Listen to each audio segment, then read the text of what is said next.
سورۃ اسراء کی ایک آیت میں تو بہت عجیب مضمون ہے. اللہ فرماتے ہیں وَقُلِ الْحَمْدُ لِلَّهِ الَّذِي لَمْ يَتَّخِذْ وَلَدًا وَلَمْ يَكُنْ لَهُ شَرِيكٌ فِي الْمُلْكِ وَلَمْ يَكُنْ لَهُ وَلِيٌّ مِّنَ الذُّلِّ وَكَبِّرْهُ تَكْبِيرًا.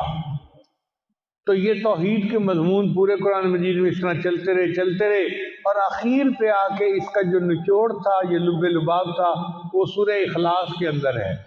اللہ فرماتے ہیں قُلْ هُوَ اللَّهُ أَحَدٌ اللَّهُ الصَّمَدُ لم یلد ولم یولد ولم یکن لہ کفوا احد. اب سورہ اخلاص کی تفسیر سمجھنے کے لیے میں چند الفاظ آج آپ کو جو ہے نا وہ پیش کر دیتا ہوں. مضمون ذہن میں رکھیں گے تو آپ کو سورہ اخلاص کا مضمون پورا ہر وقت ذہن میں رہے گا. قل هو اللہ احد، آپ کہہ دیجئے کہ اللہ ایک ہے. احد کہتے ہیں وہ ایک جس جیسا کوئی دوسرا ہو ہی نہیں سکتا. اللہ نے اپنے آپ کو احد کہا، ایسا ایک جس جیسا کوئی دوسرا ہے ہی نہیں. سورہ کہف کے آخر پہ بھی اللہ نے یہی پیغام دیا. من کان یرجو لقاء ربہ فلیعمل عملا صالحا ولا یشرک بعبادۃ ربہ احدا. اللہ کی عبادت میں کسی ایک کو شریک نہ بنائے. تو اللہ احد ہے. احد کا کیا مطلب؟ وہ ایک جس جیسا کوئی دوسرا ہو ہی نہیں سکتا. یہ احد کا لفظ بڑا خاص ہے.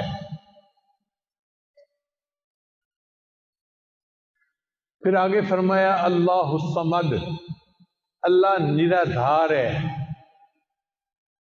نرادھار کا کیا مطلب؟ کہ ساری مخلوق اللہ کی محتاج ہے، اللہ کسی کا محتاج نہیں ہے. اب یہ بات اپنی جگہ حقیقت ہے، ہم سب اللہ کے محتاج ہیں، اللہ کسی کا محتاج نہیں ہے. تو یہ دو آیتیں ہوئی. سمجھنے کے لیے اس کو یوں سمجھ لیجئے کہ پہلی آیت میں توحید وجودی ہے. یہ توحید وجودی صوفیاء والی نہیں ہے، بلکہ لفظ استعمال کیا جا رہا ہے اپنے سمجھنے کے لیے. قل هو اللہ احد، یہ وجود کے بارے میں ہے کہ اللہ ایک ہے، اس جیسا کوئی ہے ہی نہیں. یہ توحید وجودی ہوئی. پھر اللہ الصمد، سب اللہ کے محتاج ہیں، اللہ کسی کا محتاج نہیں ہے. یہ توحید شہودی ہوئی. صوفیاء والی توحید شہودی نہیں. سمجھنے کے لیے ہم اس لفظ کو استعمال کر رہے ہیں. تو قل هو اللہ احد اور اللہ الصمد، توحید وجودی، توحید شہودی. اور تیسرا ہے لم یلد ولم یولد، نہ اللہ نے کسی کو جنا، نہ اللہ کو کسی نے جنا. یہ توحید ذات ہے. نہ اللہ کی کوئی اولاد ہے، چونکہ مشرک جو تھے وہ اللہ کو تو مانتے تھے لیکن کہتے تھے کہ فرشتے اللہ کی بیٹیاں ہیں. عیسائی اللہ کو مانتے ہیں لیکن عیسیٰ علیہ السلام کو اللہ کا بیٹا مانتے ہیں، بی بی مریم کو اللہ کی بیوی مانتے ہیں. ہم کہتے ہیں نہیں، لم یلد ولم یولد، نہ اس نے کسی کو جنا نہ اس کو کسی نے جنا. اس کو توحید ذات کہتے ہیں. ایک ہی ہے اللہ. قل هو اللہ احد اللہ الصمد، توحید وجودی، توحید شہودی. اور تیسری جو ہے وہ ہے توحید ذات.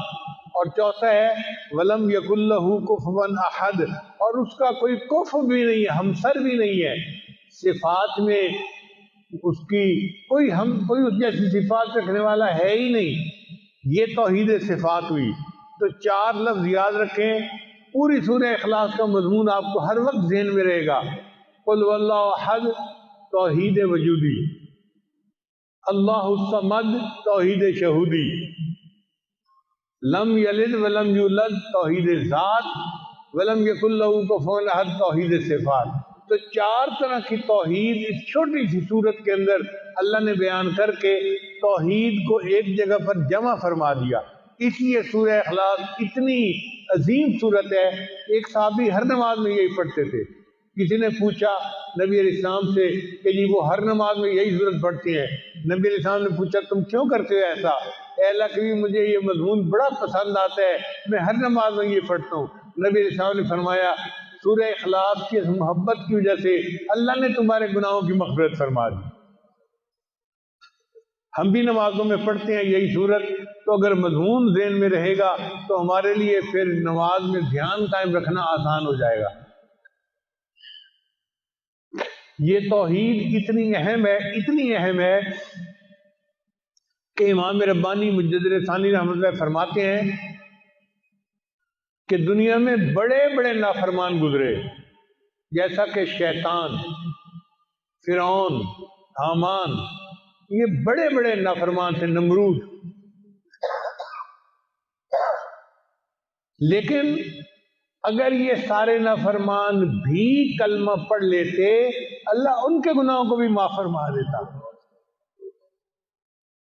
اور ایک مکتوب میں امام ربانی مجدد ثانی رحمۃ اللہ فرماتے ہیں کہ اگر ایک مرتبہ کلمہ پڑھنے پر اللہ ساری مخلوق کے گناہوں کو معاف فرما دے تو اس کی بھی گنجائش موجود ہے۔